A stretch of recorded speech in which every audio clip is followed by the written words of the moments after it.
Hey, gamers, it's time to talk about my top 60 vintage board games of all time. I'm super excited. Super excited also for next week where I have special guests delivering their top 50 as well. But here we go. What 10 games just weren't good enough to be in my top 50? Well, let's find out.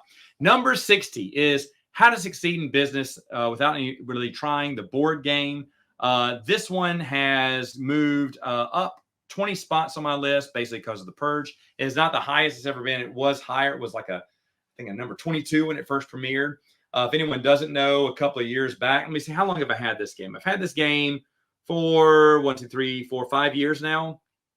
And back in 2020, which was 4 years ago, right before I got the game, I had the game for a year. I got to star in the show, the actual Broadway show. I've never starred in my own Broadway, not Broadway, but musical. I was in a musical, wasn't on Broadway.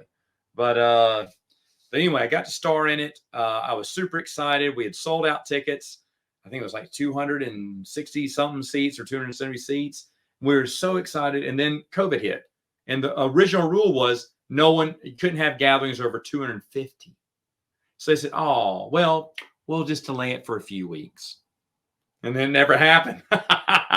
So we were all, the set was finished. The clothes were finished. We were ready. We were ready to go. Everything was ready to go. The show got canceled. Now, it's kind of sad because woulda, shoulda, coulda, right? What would have happened to this game in my top 100? I think it would have soared. I think it would have been a top 10 game. This is a great bluffing game. A great bluffing game. You can be men or women. There are different cards. It fits the of the show where a guy bluffs his way to the top. You're bluffing your way as you're making it on your own. If someone calls you out on your bluffing, they have to land on you by exact count, which isn't that hard because there's several areas where you can do that. And then you have him show your cards to show that he has proof to be there. You also have to show that you're there too. So there is a risk to bluffing someone, or you make sure you have the. Then if you both have the qualifications, who has the higher qualifications because you're going for the highest card? You're thinking, well, Matt, halfway through the game, wouldn't everyone have the highest cards they could get? Yes, which is why there's two cards in there that totally screw you over. One makes you card everything, reshuffle, and draw up again. Terrible. And the next one makes you pass the cards to the player to your left. Chaos. And they do that, of course, to keep the game fresh, to keep everyone not knowing what the other one has so that you can finish off the game. It doesn't overstay its welcome. It's so much fun, but unfortunately, unless you're a big fan of the Broadway musical, no one's going to play this. Now, for a few years, I was playing it. Even afterwards, I remember one of the kids from the show asked if he could borrow this to play it at his birthday. He wanted to play this with his friends on his birthday. He loved the game so much, and I do too. It's just hard to find people who are interested in this type of theme here. But How to Succeed, great game. Wish it was in my top 50, but I have to think with my head, not with my heart. This doesn't belong in the top 50 yet. Number 59 has been in my collection for 5 years. This is the ultimate highest it's ever been, up 30 spots. Dragon Strike. I'm not a Dragon Strike fan. I know my friend Bernardo loves this game. You're trying to move through this dungeon, or cave, trying to get away from this dragon. You're trying to steal 2 gems, and then if you stole both of them, then you can go for the golden eggs. But watch out, because if you roll the dragon die, which is like 2 or 3 spots on that die, so he's always going to be moving, and his head kind of swivels around and shakes around all over the board, and at random he can knock the gem off your head, forcing you to go around the whole circumference of the board again, and land on the exact spot to get that gem back. Now, yes, there are multiple gems in the game, but it seems like every time you roll the die, you're missing. Or when you pick it up, you have to hit the dragon knocks it back off. This game goes way too long in the tooth. It's not that fun at all. I don't particularly like the game. However, I will say this game got played a whole lot at Christmas, because that's the only game that my in-laws want to play. We have them over for Christmas. The whole family comes over. My wife's whole family comes over. After opening presents, they went, are we going to play it? Or before we open presents, usually it's afterwards. They're like, are we going to play the dragon game? Are you going to bring the dragon game out? Everyone loves the dragon game. So we play the dragon game. They think it's so much fun. I guess. I'm happy that they love playing it, but they really don't like playing anything else. So unfortunately for that, that's what keeps this game in there. That's what kept it from the curb, from getting, taken out. And you know what? I mean, I guess it's okay. My girls really enjoy it too. I don't think it's a top 10 game of theirs, but they also have fun playing it. I think I did play with them this year, though. So it may have been played more than just around Christmas than late last year, which is, I guess, good for the game. But, I mean, it's all right. It just goes way too long. All right. Number 58 is Waddington Games, Lost Valley of the Dinosaurs. This one has skyrocketed up 16 spots thanks to all the cuts. In fact, this is like the second highest it's ever been. It debuted on my list at 39.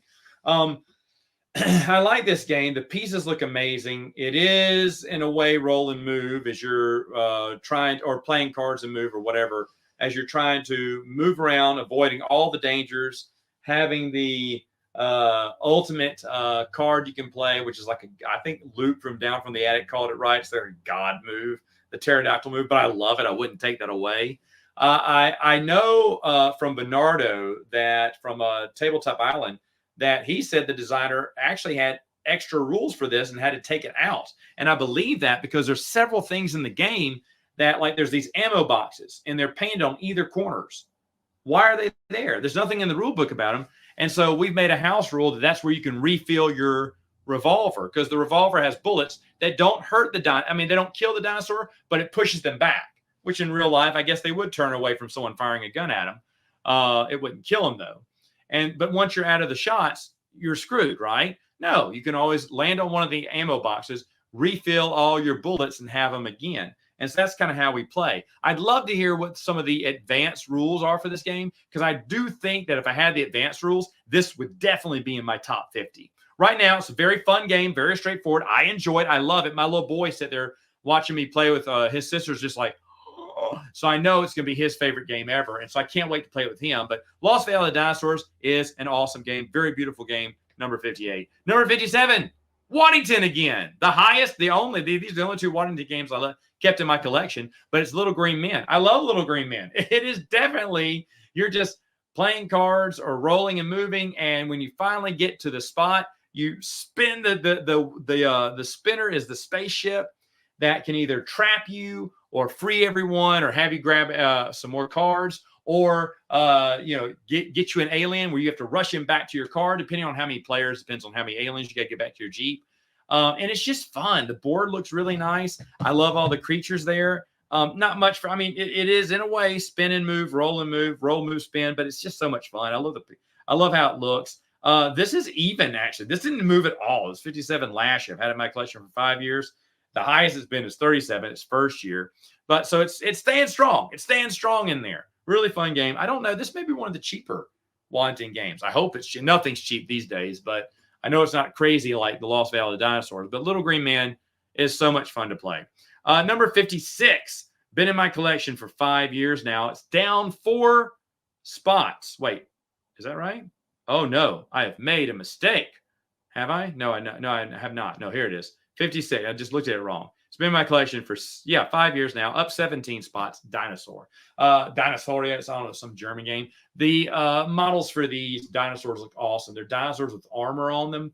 They look beautiful. I love playing. Set of the game is the only reason this is not my top 100. This is the only top 50. It's the only reason it's not in the top 50 because it's just regular, play cards, move dinosaurs, and fight. Roll dice to fight. Throwing fireballs in there to re-roll your die.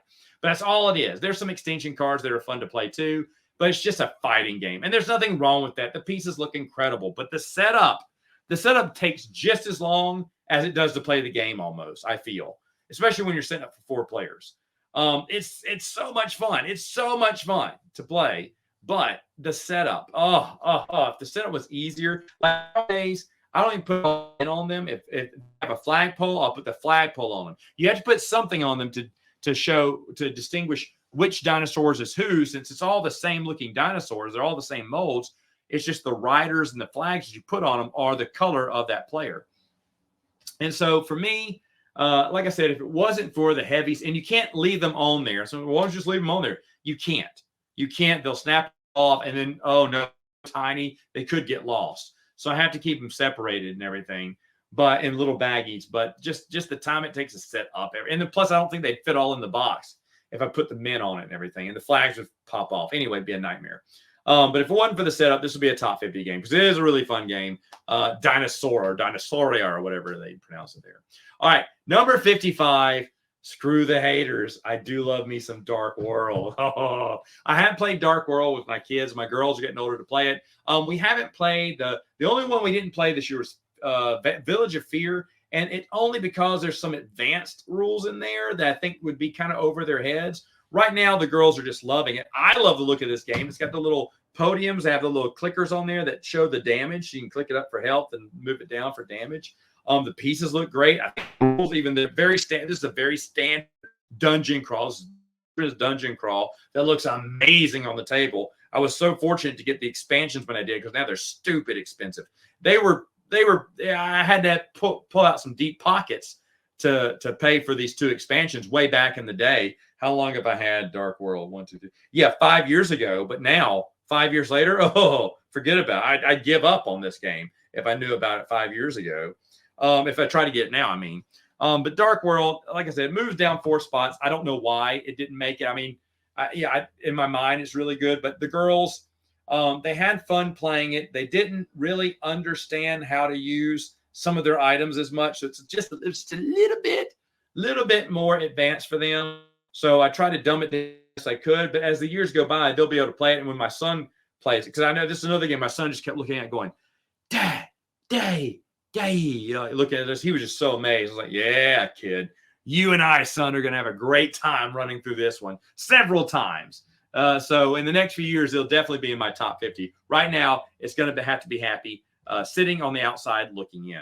Speaking of that, another game that has moved up 21 spots after 5 years on my list is Ewok Save the Trees. I love this game. This one is the exact opposite of Dinosauria. You pop it open. You just open it. It's one of the pop-up board games. It is the easiest thing. There is no setup, and the Ewok pieces look great. And basically, you're turning one of 2 dials, and whatever color showing, you're going. It's like Candyland. You're going to that next color. If it's occupied by an Ewok, you go to the color after that. So you can really move up higher. Is it by chance? A little bit. Every once in a while, there's these traps or barricades you can put on other Ewoks, which can or can't help. But it's just a fun little game, little children's game. My wife loves this game. She loves playing with this game. The kids enjoyed it. They did. We played it maybe a couple of times, not as much. I wish this is in their top 10, but they don't understand Ewoks right now. So maybe later on it'll move up higher on their list. This is a game that I want. I mean, in my heart, I want this in my top 50 because I love Ewoks. But I need to be honest. Other games when I'm looking at them, yeah, we've played them more, and I kind of want to play them more. So Ewok Save the Trees, great game. Staying in my collection for a very long time to come. Hopefully getting to the table a lot more, but it remains at 54. At 53, this has got to be my girls' number 2 game. I'm pretty positive it's the number 2 game. There's only one game. Maybe this could maybe be a number 1 for them. Captain Bones Gold.